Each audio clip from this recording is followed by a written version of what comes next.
안녕하세요, 풋볼 포레스트입니다. 내년 6월부터 개최되는 2026 피파 북중미 월드컵 대진이 마침내 결정이 되면서 참가팀들의 조편성 결과가 공개되었고, 우리나라 대표팀의 경우 1포트에서는 멕시코, 3포트에서는 남아공, 4포트에서는 덴마크, 체코, 북마케도니아, 아일랜드라는 나쁘지 않은 결과를 얻었는데, 우리나라 대표팀과 월드컵 본선 무대에서 만나게 되는 멕시코의 현지 매체에서는 A조에서 가장 힘든 상대팀으로는 우리나라 대표팀, 가장 힘든 선수로는 손흥민 선수를 꼽았고, 많은 멕시코 축구 팬들은 손흥민 선수와 대한민국 대표팀의 전력에 대해 우려하는 반응들을 보이고 있습니다. 우리나라 대표팀은 최근 2026 북중미 월드컵 조 추첨 결과에 의해 A조에 편성이 됐고, 멕시코, 남아프리카 공화국, 덴마크 또는 체코 또는 북마케도니아 또는 아일랜드와 한 조에 포함이 되는 굉장히 좋은 결과를 얻었었는데요.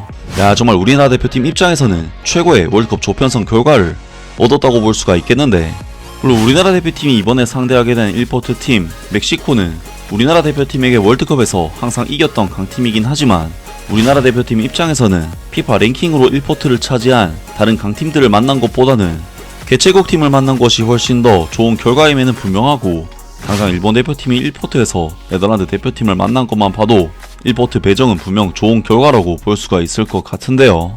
그리고 3포트의 경우에도 우리나라 대표팀은 남아프리카 공화국이라는 3포트 내에서는 가장 피파 랭킹이 낮은 최악체 팀이 배정이 되었는데, 3포트에는 엘링 홀란드 선수의 노르웨이 대표팀과 폼이 떨어졌다곤 하지만 여전히 무서운 선수인 모하메드 살라 선수가 버티고 있는 이집트 대표팀이 포함이 됐었기 때문에 남아프리카 공화국을 3포트에서 배정받은 결과는 그야말로 최고의 결과라고 볼 수가 있을 것 같습니다.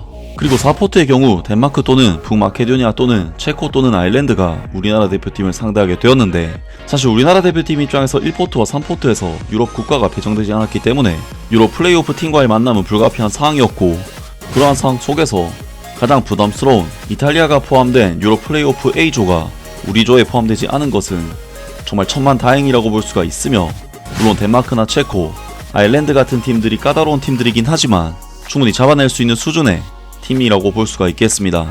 결론적으로 우리나라 대표팀의 이번 2026 북중미 월드컵 조추첨은 최악의 상대팀들을 모조리 비껴나갔다는 부분에서 상당히 괜찮은 조편성을 받았다고 평가를 할 수가 있을 것 같은데요. 물론 우리나라 대표팀 또한 2포트 팀들 중에서는 하위권 팀에 속하는 팀이기 때문에 우리나라 대표팀을 만난 건 다른 팀들에게도 크게 나쁜 결과는 아닐 것으로 보이는데, 우리나라 대표팀과 만나게 될 A조의 1포트 팀 멕시코 현지 매체에서는 A조 팀들에 대한 전력을 분석했고, 우리나라 대표팀과 우리 대표팀의 에이스 손흥민 선수가 가장 막기 힘든 상대가 될 것이라는 분석을 내놓았습니다.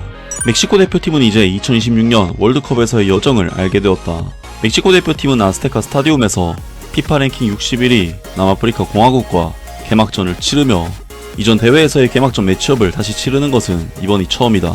같은 A조에서는 피파 랭킹 22위 대한민국과 유로 플레이오프 승자가 합류하게 되며, 하비에르 아기레 감독이 이끄는 멕시코 대표팀은 몇몇 강팀들과 맞대결을 피하게 되었다. 조별리그 상대 대한민국, 남아프리카 공화국, 그리고 미정, 하비에르 아기레 감독과 워싱턴 DC를 방문한 멕시코 대표단은 오랜 시간 기다려온 홈 월드컵에서 받은 A조 추첨 결과에 안도할 수 있게 되었다. 포트2 추첨 결과가 멕시코에게 유리하게 작용했으며, 그 결과 콜롬비아나 우루과이 같은 강호들을 피할 수 있었다. 대신 멕시코는 대한민국을 상대하게 되는데 여전히 만만치 않은 상대이지만 앞서 언급한 강팀들보다는 훨씬 더 상대하기 수월한 편이다.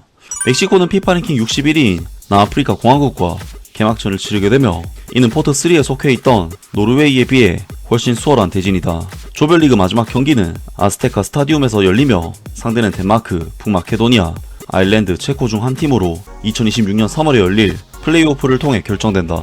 절대 놓쳐서는 안 될 경기, 남아프리카 공화국. 멕시코와 남아프리카 공화국의 개막전은 전 세계의 이목을 끌 경기가 될 것이다.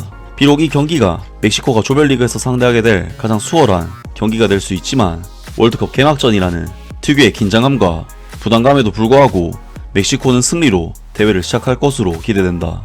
위험한 맞대결 대한민국. 대한민국과의 경기는 멕시코가 조별리그에서 치르게 될 가장 어려운 경기가 될 것이다.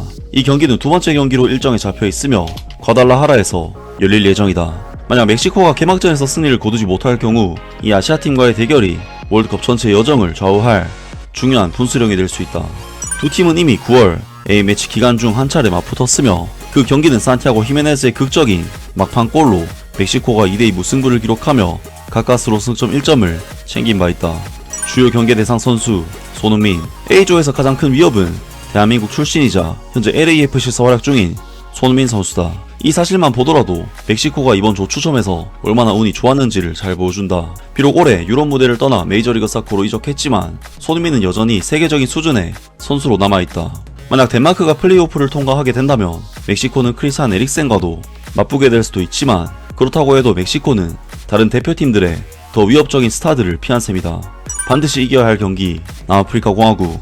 6월 11일 아스테카 스타디움에서 열리는 개막전에서 남아프리카 공화국을 꺾는 것은 멕시코가 16강에 진출하기 위해 매우 중요하다. 만약 이 경기에서 무승부를 거두거나 패배한다면 말 그대로 끝장이다. 수많은 멕시코 대표팀 팬들에게 엄청난 실망감을 안겨줄 것이다.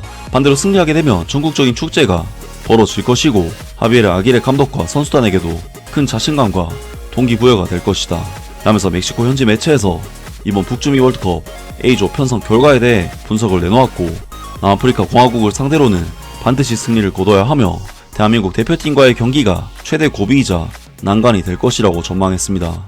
또한 멕시코 대표팀 입장에서 가장 경계를 해야 할 상대팀 선수로는 대한민국 대표팀의 캡틴 손흥민 선수를 거론을 했는데, 확실히 손흥민 선수가 현재 유럽 메이저 무대에서는 떠나있는 선수인 것은 맞지만 여전히 세계 무대에서도 통할 실력을 가지고 있는 선수라는 것은 부정할 수 없는 사실이기 때문에 당연히 멕시코 입장에서도 손흥민 선수를 경계할 수밖에 없을 것 같은데요. 또한 실제로 손흥민 선수는 2018년 러시아 월드컵에서도 멕시코 대표팀을 상대로 득점을 터뜨렸었고, 최근에 있었던 A매치 평가전에서도 손흥민 선수는 멕시코 대표팀에게 대포할 슈팅으로 득점을 터뜨리는 등 멕시코를 상대로 유독 강력한 폼을 보여주고 있는 선수이기 때문에 멕시코 대표팀 입장에서는 손흥민 선수를 당연히 경계할 수밖에 없고, 조별 라운드에서 가장 두려운 존재는 손흥민 선수가 아닐까 싶습니다.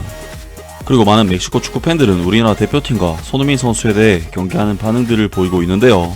손흥민을 보러 과달라하라에서 멕시코의 경기를 보게 될 거야. 정말 멋지네.